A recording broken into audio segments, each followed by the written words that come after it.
शुक्रिया। सुभारी सबसे पहले फतेह की संग कहिए। वाहिगुरू जी का खालसा वाहिगुरू जी की फतेह।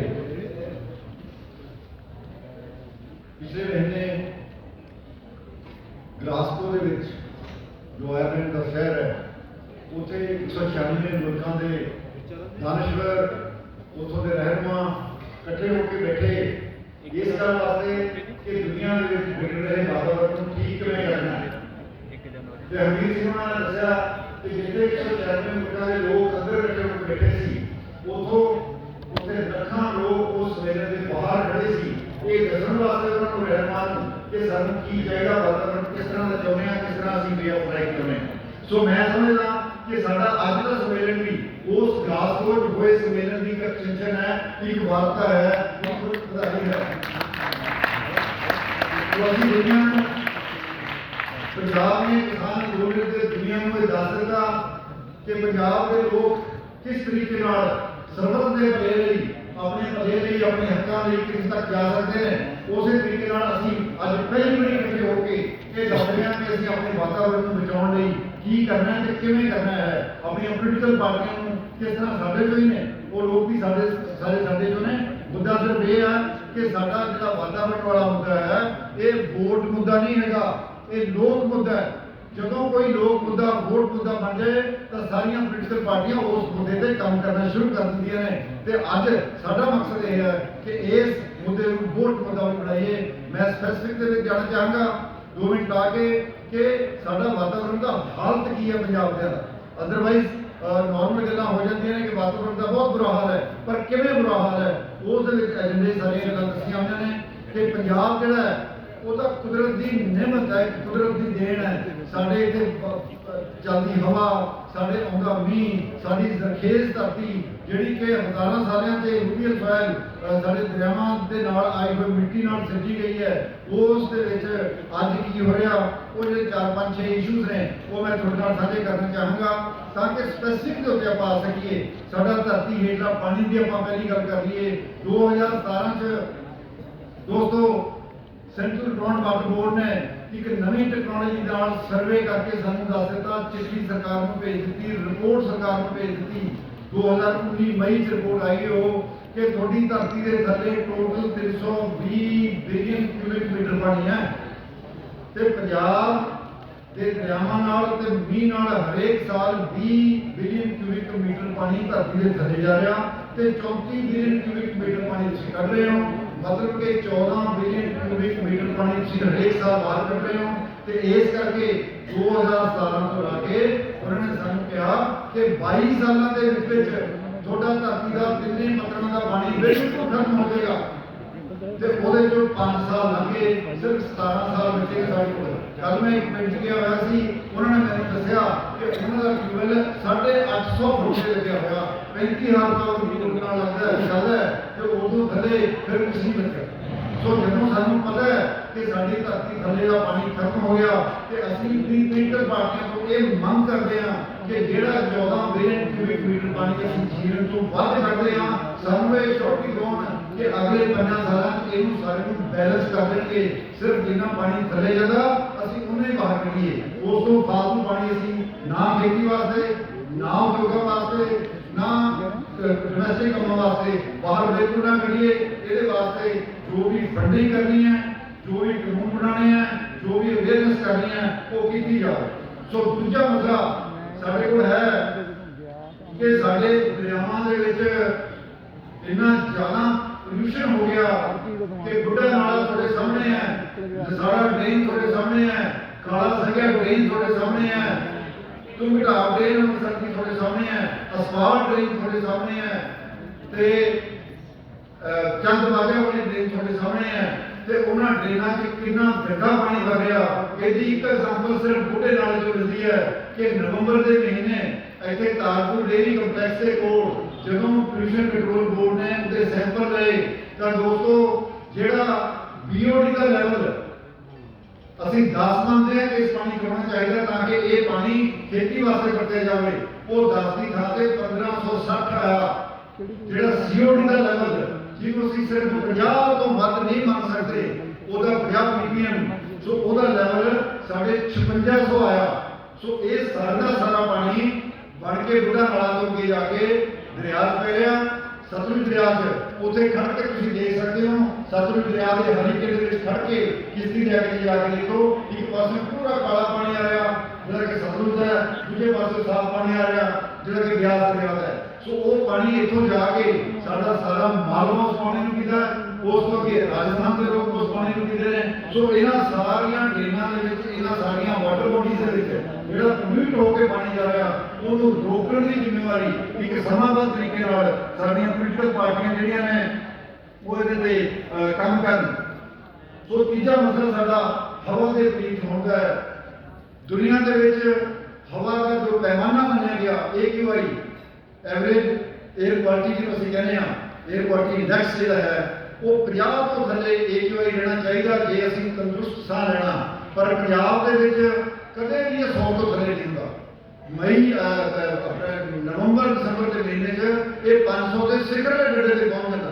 तो उन्होंने 1.5 महीनों जोड़े बच्चे नवे पैदा हो गए हैं वो बच्चों को उदों पूरी ऑक्सीजन ना मिल करके जो सब तो बड़ा नुकसान होगा कि उन्होंने दिमाग की जी डिवेलपमेंट है, कॉग्निटिव डिवेलपमेंट जिन्हें कहा जाता वो रुक जाती है।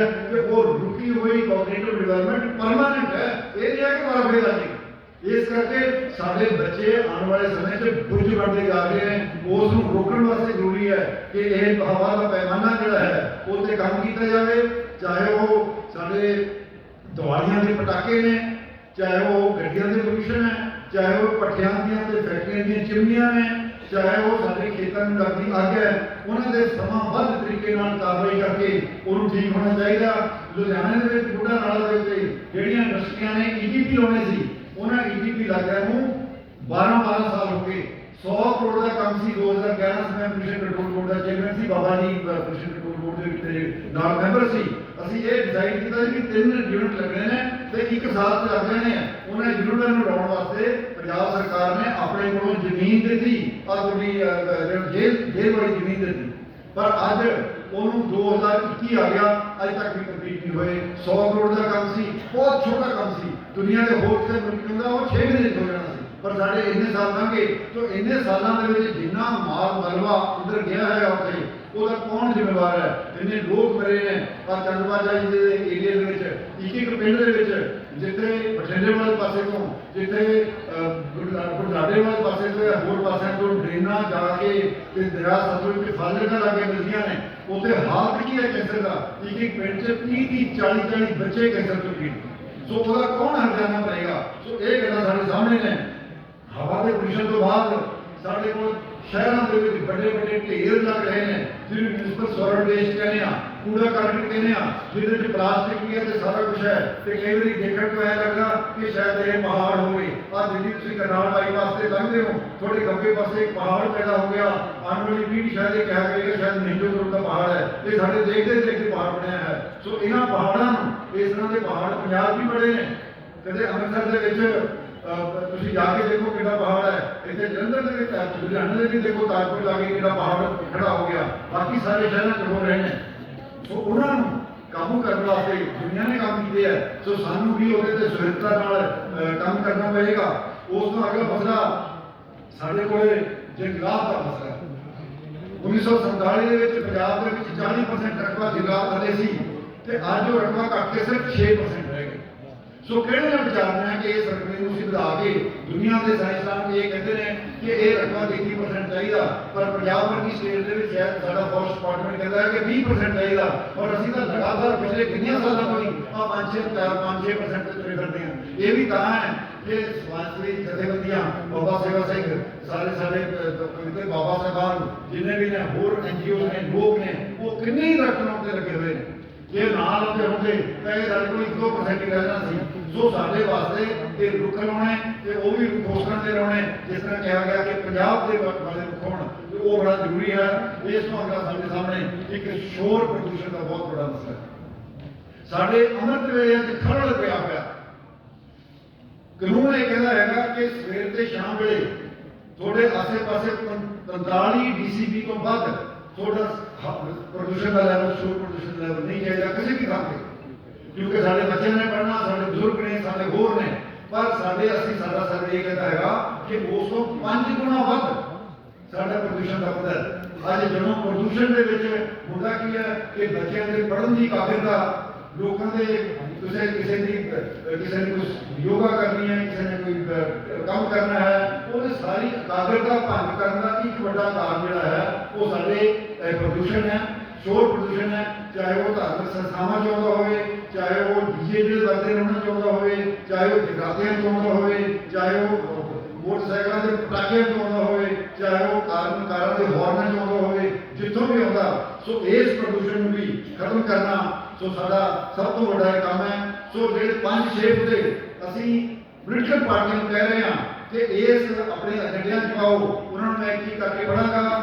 ਧਰਤੀ ਹੇਠਲਾ ਪਾਣੀ ਜੋ 14 ਅਰਬ ਘਣ ਮੀਟਰ ਪ੍ਰਤੀ ਸਾਲ ਦੀ ਦਰ ਨਾਲ ਹੇਠਾਂ ਜਾ ਰਿਹਾ ਹੈ, ਇਹ ਵਰਤਾਰੇ ਨੂੰ ਅਗਲੇ 50 ਸਾਲਾਂ ਦੇ ਵਿੱਚ ਪੂਰੀ ਤਰ੍ਹਾਂ ਰੋਕ ਕੇ ਆਉਣ ਵਾਲੀ ਪੀੜ੍ਹੀਆਂ ਲਈ ਇਹ ਪਾਣੀ ਸੁਰੱਖਿਅਤ ਕਰਨਗੇ।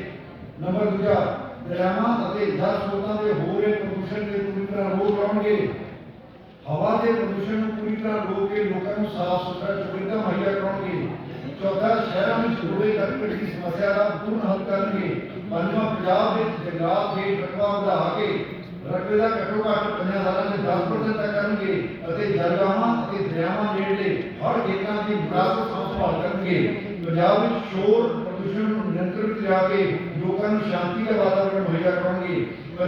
ਪੰਜਾਬ ਵਿੱਚ ਕੋਈ ਵੀ ਉਦਯੋਗਿਕ ਸੰਸਥਾਗਤ ਨੀਤੀ ਕੇਵਲ ਤੇ ਕੇਵਲ ਵਾਤਾਵਰਣ ਦੇ ਮੁੱਦੇ ਨੂੰ ਕੇਂਦਰ ਵਿੱਚ ਰੱਖ ਕੇ ਬਣਾਉਣਾ ਯਕੀਨੀ ਬਣਾਉਣਗੇ ਤੇ ਪੰਜਾਬ ਪ੍ਰਦੂਸ਼ਣ ਕੰਟਰੋਲ ਬੋਰਡ ਨੂੰ ਪਬਲਿਕ ਜਵਾਬਦੇਹੀ ਦਾ ਇੱਕ ਖੁਦ ਮੁਖਤਿਆਰ ਅਦਾਰਾ ਬਣਾ ਕੇ ਪ੍ਰਬੰਧਕੀ ਅਤੇ ਕਾਨੂੰਨੀ ਤੌਰ ਤੇ ਮਜ਼ਬੂਤ ਕਰਨਗੇ ਤਾਂ ਜੋ ਇਹ ਬੋਰਡ ਪਾਣੀ ਪ੍ਰਦੂਸ਼ਣ ਰੋਕਥਾਮ ਐਕਟ 1974, ਹਵਾ ਪ੍ਰਦੂਸ਼ਣ ਰੋਕਥਾਮ ਐਕਟ 1981 ਅਤੇ ਵਾਤਾਵਰਣ ਸੁਰੱਖਿਆ ਐਕਟ 1986 ਨੂੰ ਅਸਰਦਾਰ ਤਰੀਕੇ ਨਾਲ ਲਾਗੂ ਕਰਨ ਦੀ ਜ਼ਿੰਮੇਵਾਰੀ ਨਿਭਾ ਸਕੇ। ਤੁਹਾਡਾ ਬਹੁਤ ਬਹੁਤ ਸ਼ੁਕਰੀਆ।